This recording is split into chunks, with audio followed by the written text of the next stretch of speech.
Power.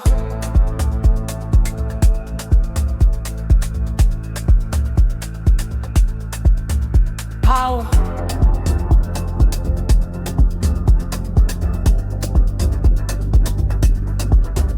Power.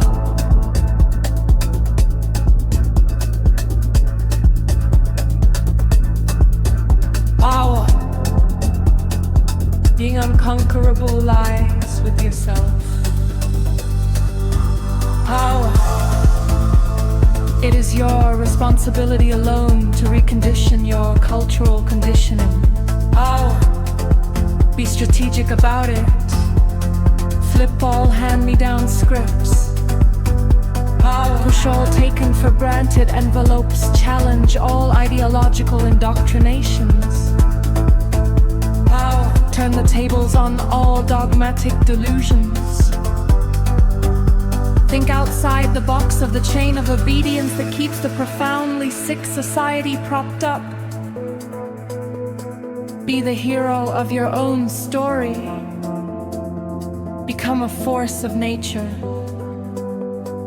First, a person. Second, be unafraid, undeterred, undaunted. Be fierce. Become the tip of the spear, the cut of the sword of truth, the sharpened edge of the golden ratio. You are a mighty pivot. You are a point of view on whom the universe hinges. You are the existential crossroads. You are the cosmos perceiving itself. It's all on your shoulders. The time is now to be responsible with your power.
There is no path to happiness.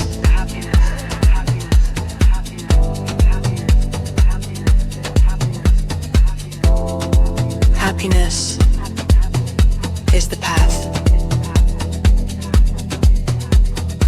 When it comes down to it, there is a trick to happiness, but it's not a given. When the chips are down and our backs are against the wall, happiness comes from transforming pain into power, wounds into wisdom, setbacks into stepping stones, and demons into diamonds. Happiness is an action verb. Being happy is about collapsing into something primordial inside yourself. It's about letting go of expectations, genuinely letting go and just being present with that innate, awe-inspired, drunken smile within that place of inner zen where your heart leaps over itself like a little red trickster god. Despite the worst, the universe can rain down. The most important truth is this: you do not need a reason to be happy. That's the only formula you will ever need. Your ego will wrestle with the idea of this, but your soul knows it to be true. But as with most things, happiness takes discipline. It takes a riot of the heart. It takes self-overcoming. It takes staring into the abyss and laughing wholeheartedly at whatever comes out of it. Pain, fear, loss, grief, jealousy, anger. It takes transforming all of it into art. In the end, happiness comes from creative, proactive catharsis.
Unless you are constantly practicing it,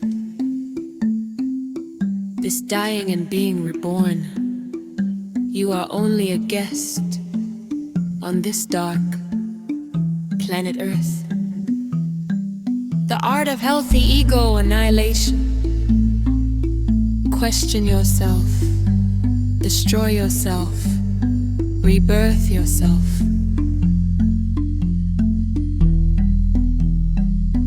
Why is destroying and rebirthing yourself necessary? For self-improvement, spiritual development.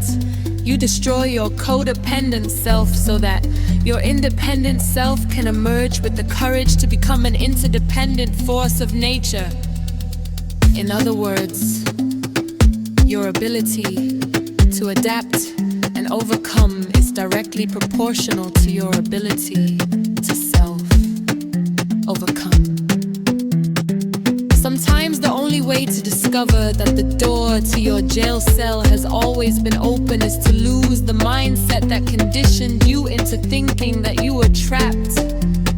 The trapped mindset is also the fear-based mindset, the indoctrinated mindset, the culturally conditioned mindset. In short, it's your codependent self.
Yourself will come as easily as your body we shed skin.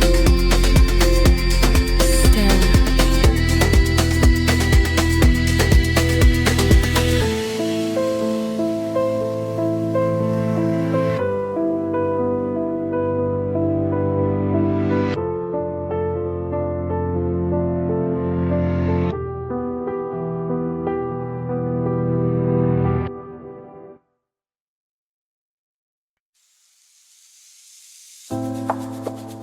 You are a force of nature first, a person second.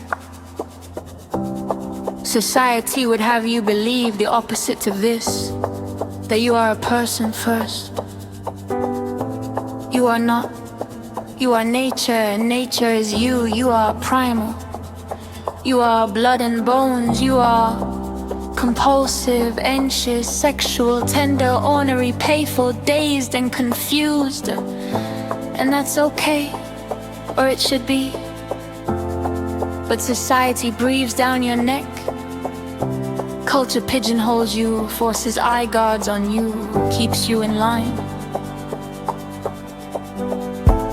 If, as Krishnamurti said, it's no measure of health to be well adjusted to a profoundly sick society, then it stands to reason that we turn the tables on that sick society by becoming maladjusted to it. We maladjust to readjust the unjust adjusted. We sow a little madness to gain a little sanity in an insane world. We flip the script, we push the envelope.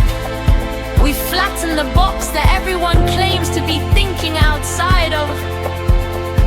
Sometimes the halo gets so high that it must be forced back down into the mortal coil from which it sprang. Sometimes to see the forest for the trees,